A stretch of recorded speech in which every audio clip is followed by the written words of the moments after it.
د هغې نه بعد بل سوال یې ورور کړی دی چې یو امام مسافر دی په سفر کې دی او شاته چې پسې لمونځ کوي هغه مقیم دی یعنې د هغوی دغه ځای دی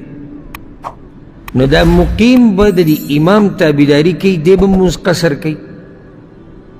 ځکه چې امام خو مسافر دی 4 رکعته لمونځ هغه څو کوي 2 کوي نو دا مقیم چې کوم دي دوی به هم 2 کوي الجواب دا خبره یاده کوي چې دا مسله د سنتو نه ثابته ده اوله خبره دا ده چې مقیم په مسافر پسې شاته لمونځ کولی شي اول خو په دې ځان پوه کړي چې امام مسافري او شاته کس مقیم نو دا مقیم د هغه په امامتۍ کې لمونځ کولی شي لمونځ یې صحیح دی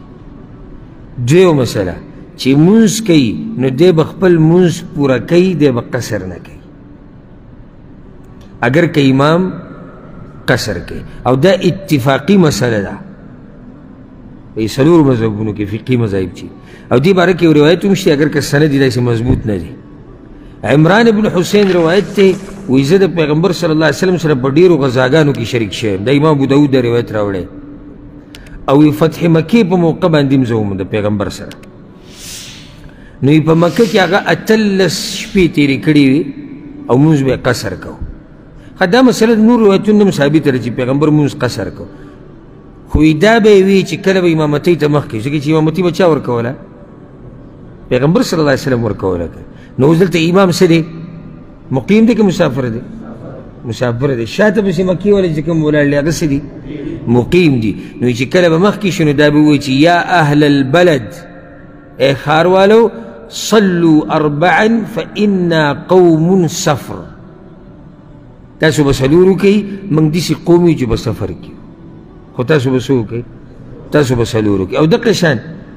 امام مالک یو روایت راوړی په خپله موطا کې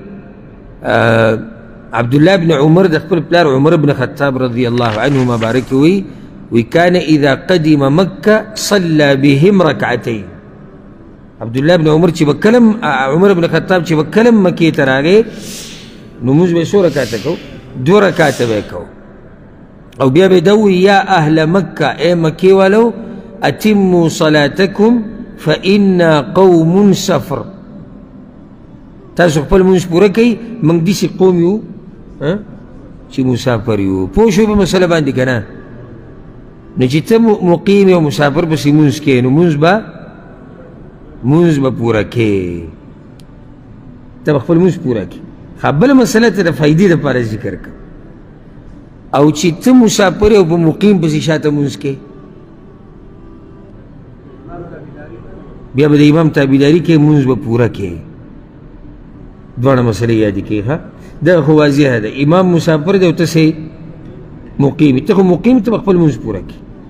خو چې امام مقیم او ته مسافر یې نو بیا به د امام تابعداري کوې دې باره کې ښه صحیح روایت او اثار شته ته به بیا د امام تابعداري کوې ته به 2 رکعته لمونځ نه کوې ته به خپل لمونځ پوره کوې ولې به پوره کوې د امام تابعداري به کوې او امام څه دی امام مقیم دی پوه شوئ که نه دا ملغلرې او دا فایدې دا تاسو ته دلته میلاوېدی شي د علم په مجالسو کې